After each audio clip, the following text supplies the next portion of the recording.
तुम्ही आता पूर्वीसारख्या राहिलेल्या नाहीत. लहान सहान गोष्टींवर मन आता अस्वस्थ होत नाही. कोणी काही बोललं तरी रात्री उशिरापर्यंत विचार करून डोळे पाणावले जात नाहीत. आधी जसं प्रत्येक शब्द मनाला लागायचा तसं आता होत नाही. तुम्ही थोड्या शांत झाला आहात. कदाचित टॉक्सिक लोकांपासून थोडं दूर राहायला शिकला आहात. पण आतून मात्र तुम्ही जास्त समजूतदार झाला आहात. आता तुमचा कोणावर राग नाही, कोणाबद्दल कटुता नाही. प्रत्येक प्रसंग शांतपणे समजून घेऊन पुढे जाण्याची सवय झाली आहे. अशा वेळी एकदा स्वतःला विचारा, तुम्ही आयुष्यात हरला आहात की आयुष्याने दिलेल्या अनुभवांनी तुम्हाला खरंच मजबूत, मॅच्युअर आणि समजूतदार बनवलं आहे. हॅलो सखी, तुम्हा सर्वांचं आपल्या चॅनलवर मनापासून स्वागत आहे. आयुष्याच्या वेगवेगळ्या टप्प्यांवर आपण सगळेच बदलत असतो. काही बदल परिस्थिती घडवते, काही बदल लोक शिकवतात आणि काही बदल वेदना, आयुष्यात येणारे अनुभव ह्यातून आपण शिकतो. कधी असा विचार केला आहे का की खरंच मोठं होणं म्हणजे नेमकं काय असतं? आपण बहुतेक वेळा असं समजतो की वय वाढलं की माणूस आपोआप मोठा आणि समजूतदार होतो. पण खरं पाहिलं तर वय वाढणं आणि खऱ्या अर्थाने मॅच्युअर होणं या दोन वेगळ्या गोष्टी आहेत. आपण आपल्या आयुष्यात अनेकदा पाहतो, काही लोक 40-50 वर्षांचे होतात, पण त्यांचे विचार, प्रतिक्रिया आणि वागणं अजूनही खूप लहान मुलांसारखं असतं. तर दुसरीकडे काही लोक वयाने अजून तरुण असतात, पण त्यांच्या बोलण्यात, निर्णयामध्ये इतकी समज दिसते की त्यांच्याशी बोलतानाच आपल्याला जाणवतं की हो, ही व्यक्ती अनुभवातून घडलेली आहे. कारण मॅच्युअर होणं म्हणजे मोठमोठे शब्द बोलणं नाही किंवा सगळ्यांना उपदेश देत फिरणंही नाही.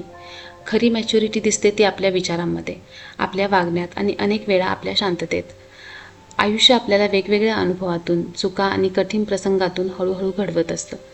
आणि त्या सगळ्या प्रवासात माणूस फक्त वयाने नाही तर मनानेही मोठा होत असतो. चला तर मग आज आपण या व्हिडिओमध्ये अशा 6 मुद्द्यांबद्दल बोलूयात जे ठरवतील की आपण खऱ्या अर्थाने मॅच्युअर आहोत की नाही. पहिला संकेत म्हणजे आपण लोकांवर ओव्हर डिपेंडंट राहत नाही. मॅच्युअर झालेल्या व्यक्तीचा एक महत्त्वाचा संकेत आहे की ती व्यक्ती हळूहळू इतरांवर ओव्हर डिपेंडंट राहणं कमी करते. आयुष्यात एक काळ असा असतो जेव्हा प्रत्येक छोट्या मोठ्या गोष्टींसाठी आपल्याला कोणाची तरी मदत हवी असते. एखादा निर्णय घ्यायचा असेल तर आपण लगेच विचारतो, हे करू का? हे बरोबर आहे का? लोक काय म्हणतील? कारण त्यावेळी स्वतःवर तितका विश्वास नसतो. आपल्याला वाटत असतं की कदाचित दुसऱ्यांना जास्त समज आहे, म्हणून अनेकदा आपण आपले निर्णयसुद्धा इतरांच्या मतावर अवलंबून ठेवतो. पण जसजसं आयुष्य पुढे जातं तसतसं अनुभव खूप काही शिकवून जातात. कधी दुसऱ्यांच्या सल्ल्यावर घेतलेला निर्णय चुकीचा ठरतो आणि त्याचे परिणाम आपल्यालाच भोगावे लागतात. तेव्हा हळूहळू एक गोष्ट समजायला लागते, निर्णय कोणीही दिला तरी आयुष्य तर आपलंच आहे. तेव्हा आपण लोकांचं ऐकणं तर थांबवत नाही, पण प्रत्येक गोष्टीसाठी त्यांची परवानगी मागणं थांबवतो. आता आपण लोकांची मतं ऐकतो, त्यांचा आदर करतो, पण शेवटी निर्णय स्वतःच घेतो. कारण चुका झाल्या तरी त्या स्वतःच्या असतात आणि त्यातून शिकण्याची ताकद ही स्वतःमध्येच तयार होते. हळूहळू आत्मविश्वास वाढतो, स्वतःच्या आयुष्याची जबाबदारी घ्यायला आपण शिकतो आणि हाच प्रवास माणसाला आतून अधिक मजबूत आणि खऱ्या अर्थाने मॅच्युअर बनवत जातो. दुसरा संकेत आहे प्रत्येक गोष्टीवर प्रतिक्रिया देणं थांबवणं. मॅच्युअर झालेल्या व्यक्तीचा आणखी एक संकेत म्हणजे ती प्रत्येक गोष्टीवर लगेच प्रतिक्रिया देणं हळूहळू थांबवते. आयुष्यात सुरुवातीला जेव्हा अनुभव कमी असतो तेव्हा आपण खूप भावनिक असतो. कोणी काही बोललं, कोणी आपल्याबद्दल वाईट मत व्यक्त केलं, कोणी आपल्याकडे दुर्लक्ष केलं किंवा एखाद्याने आपल्याला समजून घेतलं नाही की लगेच आपल्याला वाईट वाटतं. आपल्याला लगेच उत्तर द्यावंसं वाटतं, स्वतःचं स्पष्टीकरण द्यावंसं वाटतं किंवा त्या गोष्टीचा राग मनात खूप वेळ ठेवला जातो. कारण त्यावेळी आपल्याला वाटतं की प्रत्येक गोष्टीला उत्तर दिलं पाहिजे, प्रत्येक वेळी स्वतःला बरोबर सिद्ध केलं पाहिजे. पण आयुष्यातील वेगवेगळ्या अनुभवातून आपल्याला समजायला लागतं की प्रत्येक गोष्टीला उत्तर देणं गरजेचं नसतं. काही गोष्टी अशा असतात की त्यावर बोलूनही काही बदल होणार नसतो.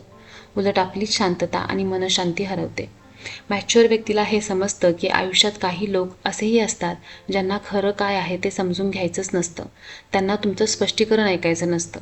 त्यांना फक्त वाद घालायचा असतो, प्रतिक्रिया मिळवायची असते आणि जेव्हा आपण प्रत्येक वेळी प्रतिक्रिया देतो तेव्हा नकळतच आपण त्या वादाचा भाग बनतो.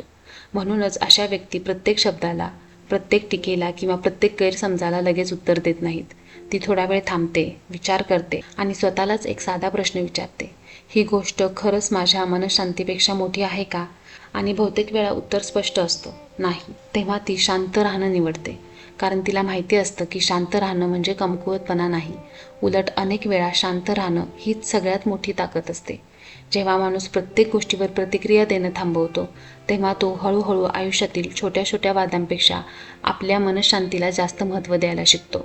तिसरी गोष्ट म्हणजे तुम्ही तुमच्या चुका मान्य करता.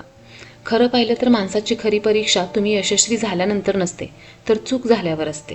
कारण चूक झाल्यावर आयुष्य आपल्यासमोर दोन रस्ते ठेवतं. एक रस्ता खूप सोपा असतो, दुसऱ्यांवर दोष टाकण्याचा. आपण लगेच म्हणतो, माझी चूक नव्हती, त्या व्यक्तीमुळे झालं किंवा परिस्थितीने साथ दिली नाही. त्या क्षणी आपल्याला वाटतं की आपण स्वतःला वाचवलं. पण आतून कुठेतरी आपल्याला माहिती असतं की सत्य काहीतरी वेगळंच आहे. आणि दुसरा रस्ता असतो थोडा कठीण पण खूप प्रामाणिक. तो म्हणजे शांतपणे स्वतःला आणि इतरांना सांगणं की हो, ही चूक माझ्याकडून झाली आहे. हे शब्द बोलणं बाहेरून जितकं साधं वाटतं तितकं प्रत्यक्षात सोपं नसतं. कारण त्यासाठी अहंकार बाजूला ठेवावा लागतो आणि इथे आपल्याला स्वतःच्या कमतरता स्वीकाराव्या लागतात.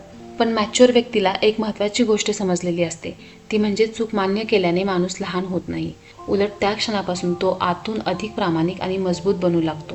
कारण जो माणूस स्वतःच्या चुका ॲक्सेप्ट करू शकतो तोच त्यातून काहीतरी शिकू शकतो. आणि जो शिकतो तोच हळूहळू बदलतो, घडतो आणि पुढे जातो. अनेक वेळा आयुष्यात पडणं टाळता येत नाही, पण प्रत्येक वेळी उठताना आपण काय शिकलो हे महत्त्वाचं असतं. म्हणूनच जे लोक त्यांच्या चुका स्वीकारतात त्यांच्यात एक वेगळी नम्रता आणि प्रामाणिकपणा असतो. ते स्वतःला परिपूर्ण समजत नाहीत, पण सतत स्वतःला सुधारण्याचा प्रयत्न करत राहतात. आणि म्हणूनच असे लोक आयुष्यात फक्त यशस्वी होत नाहीत, तर मनानेही खूप मोठे आणि मजबूत बनत जातात. चौथा संकेत म्हणजे तुम्ही लोकांना माफ करता. आयुष्यात आपण मॅच्युअर झालो आहोत हे ओळखण्याचा आणखी एक संकेत म्हणजे आपण समोरच्याला माफ करायला शिकतो. पण माफ करणं म्हणजे समोरची व्यक्ती बरोबर आहे असं मानणं नाही. माफ करणं म्हणजे जे काही घडलं ते विसरणं सुद्धा नाही. खरं तर माफ करणं म्हणजे आपल्या मनावर बसलेलं ओझं हळूहळू खाली ठेवणं. आयुष्यात काही लोक आपल्याला इतक्या खोल जखमा देतात की त्या क्षणाचं दुःख खूप काळ मनात राहतं. कधी एखादं वाक्य, एखादं वागणं किंवा एखादी फसवणूक जी मनाला आतून खूप दुखावून जाते. मग त्या आठवणी वारंवार डोक्यात येत राहतात. मनात राग साचत जातो, दुःख वाढत जातं आणि नकळत त्या गोष्टींचा भार आपण वर्षानुवर्ष मनात घेऊन फिरत राहतो. पण जसजसं माणूस आयुष्य अनुभवतो तसं त्याला समजायला लागतं, जर आपण त्या रागाला धरून बसलो तर त्याचा सर्वात जास्त त्रास आपल्यालाच होतो. समोरची व्यक्ती कदाचित तिच्या आयुष्यात पुढे निघून गेलेली असते, पण आपण मात्र त्या जुन्या आठवणींमध्ये अडकून राहतो. म्हणून मॅच्युअर व्यक्ती एक असा वेगळाच निर्णय घेते. ती त्या व्यक्तीला माफ करून टाकते. कारण तिला समजतं की हा निर्णय समोरच्यासाठी नाही, तर स्वतःच्या मनाच्या शांततेसाठी आहे. जेव्हा आपण माफ करतो तेव्हा आपण त्या दुःखाला कायमचं आयुष्यभर सोबत घेऊन फिरणं थांबवतो. आपण स्वतःला त्या रागातून मुक्त करतो आणि त्या क्षणापासून मन थोडं हलकं होतं, शांत होतं. म्हणूनच माफ करणं म्हणजे कमकुवतपणा नाही, तर स्वतःला त्रासातून मुक्त करणं आहे. पाचवा संकेत आहे, तुम्ही नातं टिकवण्यासाठी जबरदस्ती करत नाही. आयुष्यात एक वेळ अशी असते जेव्हा आपल्याला वाटतं की प्रत्येक नातं कसंही करून टिकवायलाच हवं. त्यामुळे आपण खूप प्रयत्न करतो, सतत फोन करतो, मेसेजेस करतो, समोरच्या व्यक्तीला समजवण्याचा प्रयत्न करतो, वारंवार स्पष्टीकरण देतो. नातं तुटू नये म्हणून आपण स्वतःच्या भावना, स्वतःचा स्वाभिमान आणि कधीकधी स्वतःची शांतताही बाजूला ठेवतो. आपल्याला वाटतं की जर आपण अजून थोडा प्रयत्न केला, अजून थोडं समजावलं तर कदाचित हे नातं वाचेल. पण अनेक वेळा वास्तव थोडं वेगळंच असतं. कारण काही नाती अशी असतात ज्यामध्ये समोरची व्यक्ती मनाने आधीच दूर गेलेली असते. आपण मात्र त्या नात्याला धरून ठेवण्याचा प्रयत्न करत राहतो. तेव्हा आयुष्य शिकवतं, जबरदस्तीने नाती कधीच टिकत नाहीत. ज्या व्यक्तींना खरंच आपल्या आयुष्यात राहायचं असतं ते परिस्थिती कशीही आणि काहीही असती तरी राहतातच. त्यांना वारंवार समजवण्याची, विनंती करण्याची किंवा स्वतःला सिद्ध करण्याची गरज पडत नाही. आणि ज्यांना जायचंच असतं त्यांना कितीही रोखण्याचा प्रयत्न केला तरी ते मनाने आणि एक दिवस आयुष्यातून दूर जातातच. तेव्हा आपल्याला समजते की लोकांना त्यांच्या इच्छेने जाऊ द्यावं. कारण नातं टिकवण्यासाठी जर सतत स्वतःलाच कमीपणा घ्यावा लागत असेल, स्वतःचाच स्वाभिमान गमवावा लागत असेल, तर ते नातं टिकवण्यात काहीच अर्थ उरत नाही. मॅच्युअर व्यक्तीला हे कळालेलं असतं की नातं टिकवण्यासाठी एकट्याने प्रयत्न करून उपयोग नाही, ते दोघांनी मिळून जपायचं असतं. म्हणून ती कोणालाही जबरदस्ती धरून ठेवण्याचा प्रयत्न करत नाही. कारण शेवटी एक गोष्ट समजलेली असते की स्वाभिमान हरवून टिकवलेलं नातं कधीच खरा आनंद देत नाही. आणि जे नातं खरंच आपलं असतं ते कधीही जबरदस्तीने टिकवावं लागत नाही. ते आपोआपच आपल्या मनात आणि आयुष्यात नेहमी राहतं. शेवटचा संकेत आहे, तुम्ही शांतपणे तुमची गोल्स तयार करता. आयुष्यात एक टप्पा असा येतो जेव्हा माणूस शांतपणे आपली गोल्स ठरवायला आणि त्यासाठी काम करायला शिकतो. त्यावेळी आपण काय करतोय हे दाखवण्यापेक्षा कृती जास्त महत्त्वाची वाटू लागते. सुरुवातीला मात्र अनेकदा आपण जे काही करतो त्यामागे एक वेगळी भावना असते. लोकांनी आपल्याकडे लक्ष द्यावं, आपलं कौतुक करावं, आपण किती मेहनत घेतो हे सगळ्यांना दिसावं असं आपल्याला वाटत असतं. त्यामुळे कधीकधी आपण आपल्या योजना, आपली स्वप्न आणि आपले प्रयत्न लोकांना सांगत राहतो. नकळतच आपण कामही लोकांना इम्प्रेस करण्यासाठी करू लागतो, कारण मनात कुठेतरी अपेक्षा असते की लोकांनी आपली वाहवा करावी, आपली प्रशंसा करावी. पण हळूहळू अनुभव शिकवतात की लोकांचं कौतुक कायमचं नसतं. आज लोक टाळ्या वाजवतात, उद्या कदाचित त्यांनाच तुमच्याकडे पाहायला वेळ नसतो. म्हणून मग आपलं लक्ष बदलतं, आपले गोल्स बदलतात. लोकांना इम्प्रेस करण्यापेक्षा स्वतःची प्रोग्रेस जास्त महत्त्वाची वाटू लागते. मग माणूस मोठमोठ्या घोषणा करत नाही, सतत स्वतःबद्दल बोलत नाही. तो शांतपणे आपलं काम करत राहतो, स्वतःला रोज थोडं थोडं सुधारत राहतो. आणि मग एक दिवस असा येतो की काही बोलण्याची गरजच राहत नाही, कारण त्याचं काम आणि त्याचं यशच स्वतःहून बोलायला लागलेलं असतं.